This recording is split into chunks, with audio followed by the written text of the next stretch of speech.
दलिया तो आपने बहुत दफ़ा ट्राई किया होगा, लेकिन आज जो मैं आपके साथ दलिया की रेसिपी शेयर करने जा रही हूँ वो कैल्शियम से भरपूर है, क्योंकि इसके अंदर ऐसे इंग्रेडिएंट्स इस्तेमाल किए गए हैं जो आपकी हड्डियों और जोड़ों को मजबूत बनाते हैं। और सबसे बड़ी बात कि बच्चे शौक से खाते हैं, इसलिए ये दलिया हेल्दी होने के साथ साथ टेस्टी भी है। तो अपनी रेसिपी की तरफ जाते हैं जी। बिस्मिल्लाहिर्रहमानिर्रहीम। सबसे पहले आप किसी देगची में 1 कप पानी का ले लें, ठीक है। 1 कप आपने पानी डालना है। जैसे ही पानी आपका थोड़ा सा गर्म हो जाए, आपने उसमें 1 कप दलिया डाल देना है, जौ का दलिया, ठीक है। अगर आपके पास गंदम का दलिया है वो भी इसके लिए बहुत ही ज़्यादा मुफीद है, बेस्ट रहेगा। गंदम का दलिया मेरे पास था, मैंने ये इसमें डाल दिया। अब आपने क्या करना है, इसमें यहाँ पर कोई मीठा नहीं डालना, ठीक है। ना कोई नमक डालना है, ना कोई मीठा डालना है, क्योंकि मीठा जो हम आगे चीज़ें डालेंगे ना, वो मैं आगे आपको रेसिपी में साथ साथ बताती रहूँगी। अब 2 से 3 मिनट में इसमें एकदम से जो है वो उबाल आना शुरू हो जाएगा, लेकिन हमने क्या करना है, इसको उतारना नहीं है, ठीक है। जैसे इसमें उबाल आएगा तो हमने पका हुआ दूध जो होगा वो 1 कप इसमें डाल देना है। जिस कप से आपने पानी डाला है ना, इसी कप से आपने दूध भी इसमें डाल देना है। अब आपने इसको दूसरे चूल्हे पे बिल्कुल स्लो फ्लेम पे रख लेना है। अब यहाँ पर जो नेक्स्ट स्टेप है, इसमें आपने क्या करना है, 1 टेबल स्पून आपने देसी घी जो है वो ले लेना है। देसी घी आपने कढ़ाई में डाल दिया। अच्छा, इसके बाद आपने गोंद ले लेनी है, ठीक है। गोंद आपने जो है वो 2 खाने वाले चम्मच वो ले लेने हैं। अब आपने गोंद को देसी घी में अच्छी तरीके से भूनना है, और ये जब इस तरह की हो जाए तो आपने इसको निकाल देना है। फ्लेम आपने जो है वो मीडियम रखनी है। 2 से ढाई मिनट में आपकी गोंद जो है वो फूल बनकर तैयार हो जाएगी। इसको आपने साइड पे कर दें। फिर उसी कढ़ाई में आपने थोड़े से बादाम डाल देने हैं, ठीक है। यानी जो जो भी ड्राई फ्रूट्स आपके पास होंगे, लेकिन ये जो मैं डाल रही हूँ ये मेन चीज़ें हैं, ठीक है। अब आपने यहाँ पर छुहारे डाल देने हैं। मैंने यहाँ पर 4 छुहारे ले लिए।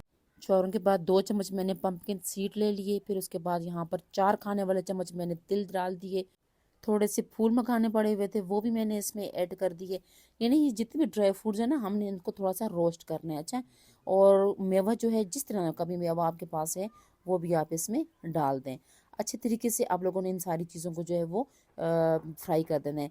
थोड़ा सा आपने इसमें यानी पिस्ता मगज़, चार मगज़ जिसको हम कहते हैं, ये सारा आपने इसमें डाल देना है। अब उसके बाद 2 से 3 मिनट इनको फ्राई करने के बाद जो आपने गोंद निकाली थी ना फ्राई करके, वो भी इसमें ऐड कर देनी है। जैसे आप उसमें गोंद ऐड करेंगे, आप इसमें 1 कप दूध का ऐड कर दें, ठीक है। ड्राई फ्रूट जो है वो ड्राई जब हो जाए यानी फ्राई हो जाए, तो फिर उसमें आप 1 कप दूध का ऐड कर दें। फ्लेम आपने यहाँ पर बिल्कुल स्लो रख लेनी है। स्लो फ्लेम में आपने इनको थोड़ा सा पकाना है। अच्छा, मैंने 1.5 कप दूध डाला है इसमें, ठीक है। और उसको बिल्कुल स्लो फ्लेम पे जो है वो पकने के लिए रख लेंगे, ताकि हमारे बादाम और छुहारे जो हैं वो गल जाएं। और थोड़ी देर के बाद यानी कि 2 या 3 मिनट के बाद आप ढक्कन उठा के इसमें गुड़ है, आपके पास के शक्कर है, वो भी ऐड कर दें। अब जनाब यहाँ पर हमारे पास थोड़ा सा दूध जो है वो अभी इसमें पड़ा हुआ है, खुश्क नहीं हुआ। वो हमने कैसे खुश्क करना है, इसकी बुनाई करके, ठीक है। छुहारे भी हमारे पास नरम हो गए थे, और जो भी बाकी का ड्राई फ्रूट था वो भी हमारे पास जो है वो सॉफ्ट हो गए थे। अब आपने फ्लेम को मीडियम कर लेना है, और मीडियम फ्लेम पे इन सारी मिक्सचर को अच्छे तरीके से जो है वो भून लेना है। अब यहाँ पर दूध हमारा जो है वो थोड़ा सा रह गया था, और उसको हम इसको ग्राइंड कर लेंगे। अच्छा, ये देखें दलिया हमारा बिल्कुल पक के तैयार हो चुका है, और कितना ज़बरदस्त किस्म का ये गल गया है, ठीक है। बिल्कुल हमने हल्की आंच पे इसको गलाया है। अच्छा, अब आपने स्टेज पे क्या करना है, जितना भी आपने ड्राई फ्रूट दूध डाल के उसकी बुनाई की थी, उसको गलाया था, फिर आपने उसको जो है वो जार में डाल के इसका मिक्सचर सा बनाया था, वो मिक्सचर आपने दलिये में ऐड कर देना है। इस स्टेज पे आपने सारा मिक्सचर जो है वो खजूर बादाम जितनी भी चीज़ें हमने की थी वो सारी स्टेज पे आपने दलिये में ऐड कर देना है। फ्लेम आपने बिल्कुल स्लो रखनी है। मैं इसलिए बार बार बता रही हूँ कि तेज़ फ्लेम पे ये चीज़ें जल जाती हैं, ठीक है। स्लो फ्लेम पे ये सारी इनकी अच्छी तरीके से बनाई हो जाएगी। और ये लें जनाब, हमारा दलिया जो है वो एकदम रेडी हो चुका है अल्हम्दुलिल्लाह। अब आप इसको डिश आउट कर दें। यहाँ पर हमने डिश आउट कर दिया। थोड़ा सा मैंने ड्राई फ्रूट छोड़ा हुआ था, वो इसमें इसको मैंने डेकोरेट कर दिया ताकि बच्चे और शौक से खाएं।